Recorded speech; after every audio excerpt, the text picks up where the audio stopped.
إن الحمد لله نحمده ونستعينه ونستغفره ونعوذ بالله من شرور أنفسنا ومن سيئات أعمالنا من يهده الله فلا مضل له ومن يضلله فلا هادي له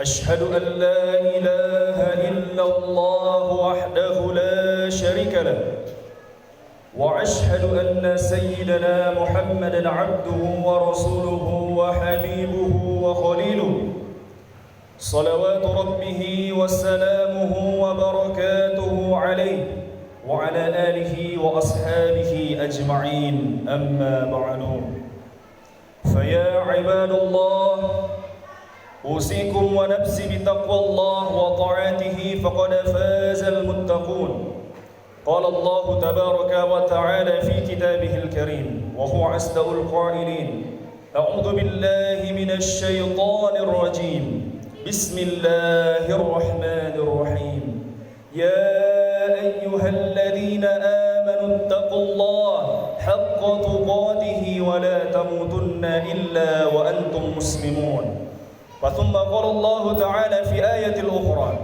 يا أيها الناس اتقوا ربكم الذي خلقكم من نفس واحدة وخلق منها زوجها وبث منهما رجالا كثيرا ونساء واتقوا الله الذي تساءلون به والأرحام إن الله كان عليكم رقيبا صدق الله العظيم وصدق رسوله النبي الكريم ونحن على ذلك من الشاهدين والشاكرين والحمد لله رب العالمين.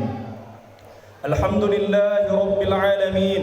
Segala puja dan puji hanya milik Allah Jalla Jalaluhu. Nahmaduhu wa nasta'inuhu wa nastaghfiruh. Hanya kepada Allah kita berlindung meminta ampun daripada dosa-dosa kita. Wa na'udzu billahi min shururi anfusina. Dan hanya kepada Allah kita berlindung atas segala keburukan-keburukan kita. Man yahdihillahu fala mudilla lahu. Barang siapa yang telah diberikan Allah petunjuk, maka dia tidak akan pernah tersesat selamanya. Wa may yudlilhu fala hadiyalah. Dan barang siapa yang telah disesatkan Allah Azza wa Jalla, maka dia akan sesat selamanya. Asyhadu an la ilaha illallah wahdahu la syarikalah. Saya bersaksi bahwa tidak ada Tuhan yang pantas disembah di langit, di bumi, di kedalaman lautan, melainkan hanya Allah Subhanahu wa ta'ala. Wa asyhadu anna sayyidana Muhammadan abduhu wa rasuluh. Dan saya bersaksi juga bahwa sayyidina wa maulana Muhammad adalah hamba dan juga utusan Allah Subhanahu wa ta'ala. Bahwa Allah Ta'ala fi kitabihil karim, Allah mengingatkan kita dalam kitabnya, wahai orang-orang yang beriman, yang percaya, yang yakin kepada Allah Jalla Jalaluhu, bertakwalah kepada Allah Subhanahu wa Ta'ala dengan sebenar-benarnya takwa, melaksanakan segala perintah-perintah dari Allah Subhanahu wa Ta'ala. Begitu pula yaitu kita jauhi larangan-larangan Allah Subhanahu wa Ta'ala. Wala tamutunna illa wa antum muslimun. Seakan-akan memberikan kepada kita teguran, janganlah kamu meninggal dunia melainkan dalam kondisi Islam. Di ayat yang lain Allah berfirman, ya ayyuhan nasu ubudu rabbakumul ladzi khalaqakum min nafsin wahidah. Wahai sekalian manusia, kemudian bertakwa kepada Allah Subhanahu wa ta'ala yang telah menciptakanmu dari jiwa yang satu, yaitu Adam alaihi salam. Kemudian yang memberikan kepadamu pasangan, yaitu Hawa alaihi salam. Khalaqa minha zawjaha wa batha minhuma rijalan katsiran wa nisaa. Kemudian yang telah memberikan kepadamu keturunan laki-laki dan perempuan. Wattaqullah, bertakwalah kepada Allah Subhanahu wa ta'ala dan jagalah tali silaturahim. Innallaha kana 'alaikum raqiba. Sesungguhnya Allah senantiasa mengawasimu. Allah memperhatikan tingkah lakumu. Allah melihat segala perbuatan. Jika engkau berbuat kemaksiatan, maka jagalah. Innallaha kana 'alaikum raqiba. Shadaqallahul 'azim. Jamaah Jumu'ah rahimani wa rahimakumullah, yang dimuliakan Allah Subhanahu wa ta'ala.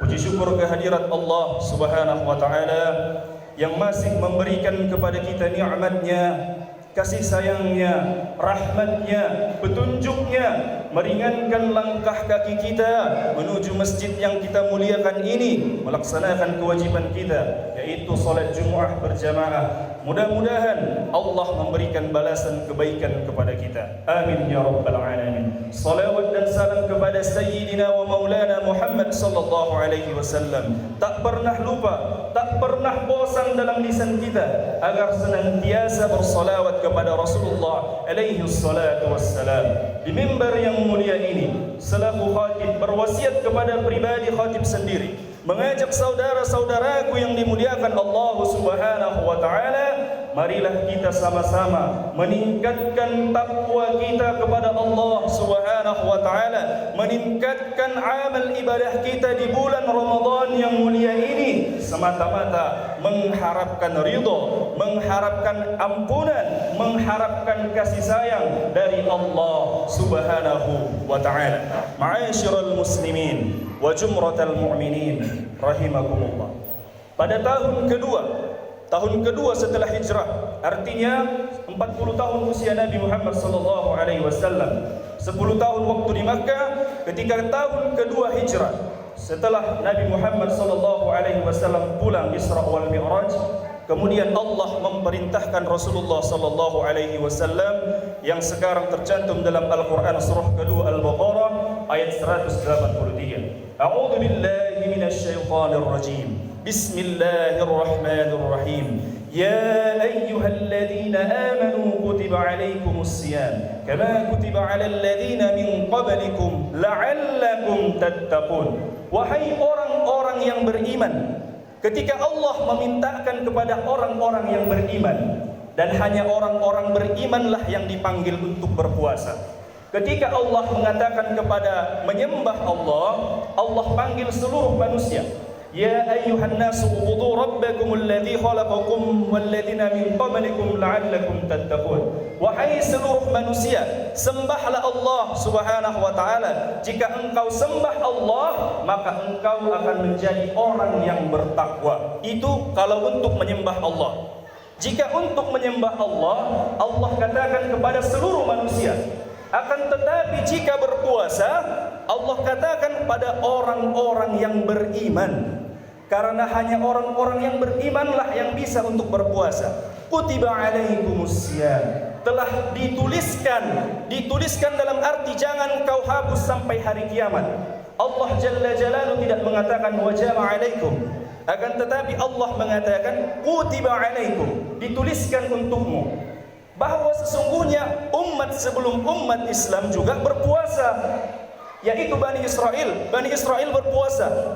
Puasa mereka beda dengan kita. Puasa mereka wisol namanya, 40 hari 40 malam. Akan tetapi Rasulullah melarang kita untuk puasa wisol. Bani Israel itu berbuka jam 9 malam sekaligus sahur. Mereka puasa 1 hari 1 malam selama 40 hari. Qala Rasulullah sallallahu alaihi wasallam nahar wisal.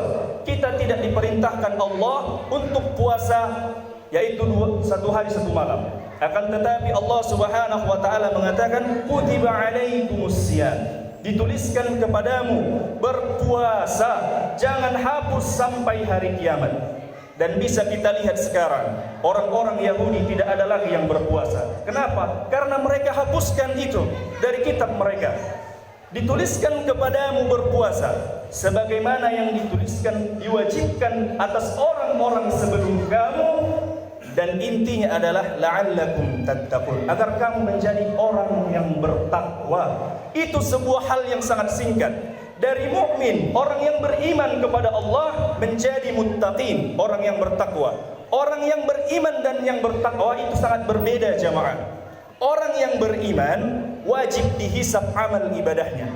Fa amma man thaqulat mawazinu fa huwa fi 'ishatir radiyah. Dan barang siapa amal timbangan kebaikannya lebih besar daripada amal dosa-dosanya, maka dia akan masuk ke surganya Allah. Dan apabila ada kejahatan dan keburukannya lebih besar daripada amal ibadahnya, maka dia akan masuk dalam neraka hawiyah sampai dosa-dosanya dibersihkan Allah Subhanahu wa taala. Itu orang yang beriman.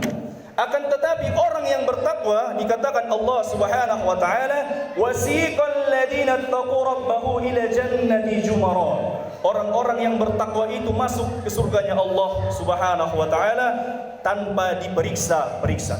Kalau orang-orang kafir sudah pasti masuk neraka tanpa ada dipertimbangkan. Wasiqal ladzina kafaru ila jahannami jumara. Orang-orang kafir, orang-orang yang mengingkari Allah, orang-orang yang tidak menerima Allah, orang-orang yang tidak yakin terhadap apa balasan yang diberikan Allah Subhanahu wa taala, maka balasan kepadanya jahannam jumara. Sudah terbuka pintu neraka bagi orang-orang kafir. Akan tetapi bagi orang-orang yang bertakwa, Rasulullah lah yang memegang kunci surganya. Sehingga 70 daripada kelompok Rasulullah sallallahu alaihi wasallam, yaitu umatnya, sahabat-sahabatnya, memasuki surganya Allah Subhanahu wa taala. Jadi hikmah apa yang bisa kita ambil daripada bulan Ramadan ini? Hikmah apa yang bisa kita terima? Hikmah apa yang bisa kita implementasikan dalam kehidupan dunia ini? Maka yang pertama, hikmah yang pertama yang kita dapati dalam menjalani bulan Ramadan ini, kita menjadi pribadi yang merasa mengerti terhadap perasaan saudara-saudara kita. Jadi intisari hikmah, buah daripada bulan Ramadan, buah daripada puasa yang kita jalani, dapat merasakan penderitaan orang lain. Penderitaan orang yang lapar sebelum Ramadan. Kita laparnya itu beda dengan mereka.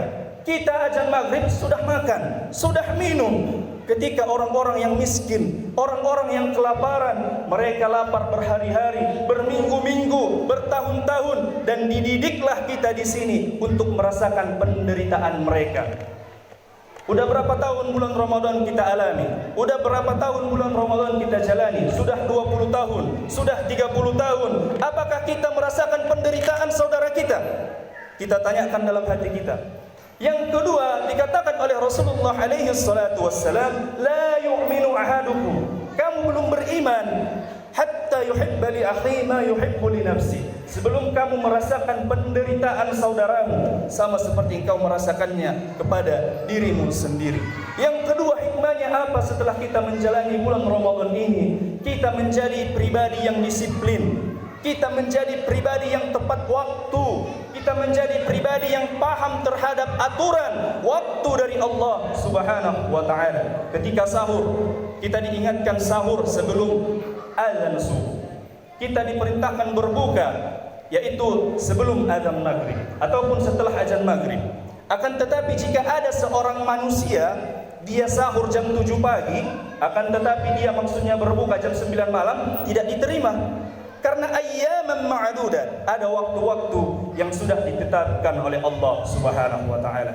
Kita dididik untuk menjadi pribadi yang tepat waktu, disiplin, sehingga membuahkan hasil kita tepat waktu dalam menjalankan salat kepada Allah Subhanahu wa taala. Kemudian yang ketiga, hikmah di bulan Ramadan, kita menjadi pribadi yang bisa menahan emosi kita, mengendalikan emosi kita. Panas terik matahari, jam 2 siang, kita berkendara, ada orang yang memancing-mancing emosi. Kita katakan, aku sedang berpuasa.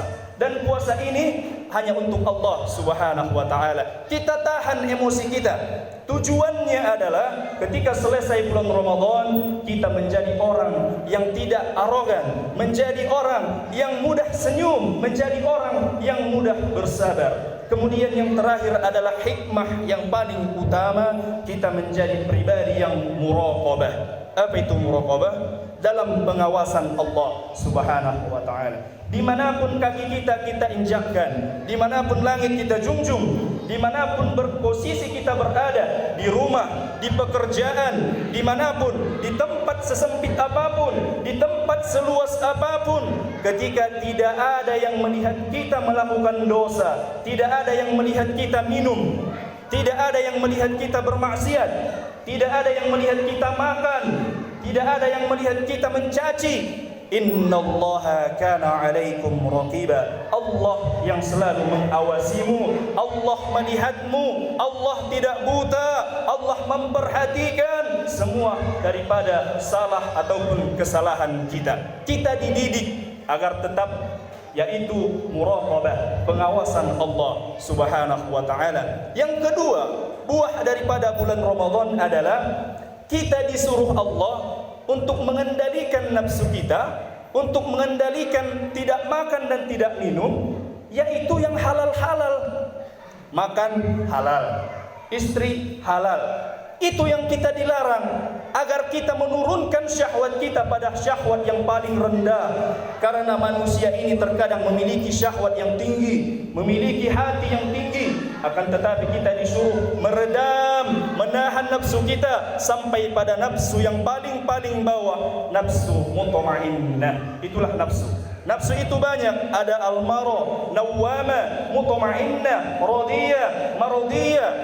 Maka apabila kita berpuasa sesuai dengan hadis Nabi, man shoma ramadhana imanan wa ihtisaban ghufira lahu ma taqaddama min dhanbi. Barang siapa yang berpuasa penuh dengan keimanan wa ihtisaban dan menjaga sesuatu yang membuat pahala puasanya itu hilang, menjaga pandangan, menjaga hidung, menjaga mata, menjaga langkah kakinya, menjaga tangannya, menjaga hatinya, maka balasannya adalah ampunan Allah, ghufira lahu ma taqaddama min dhanbi. Itulah kemuliaan, itulah hikmah daripada bulan Ramadan. Sehingga ketika kita selesai menjalani bulan Ramadan, maka kita, buah daripada puasa itu adalah kita merasa haram mendekati yang haram. Kita merasa jijik mendekati yang haram, tak mau mendekati yang haram. Kenapa? Kita sudah dididik untuk puasa. Dan kepada yang halal kita tidak rakus. Sekarang umur kita sudah 25 tahun atau 30 tahun. Bulan Ramadan sudah kita jalani bertahun-tahun. Apakah kita sudah jijik terhadap yang haram? Apabila kita tidak jijik dengan yang haram, maka sesungguhnya Ramadan kita perlu kita pertanyakan. Apakah kita masih rakus dengan yang halal? Apabila kita sudah tidak rakus lagi dengan yang halal, maka disitulah ghufira lahu ma taqaddama min dhanbi. Dari Nabi SAW, perbedaan daripada bulan Ramadan dengan solat. Solat 5 waktu itu menggugurkan dosa dari solat ke solat.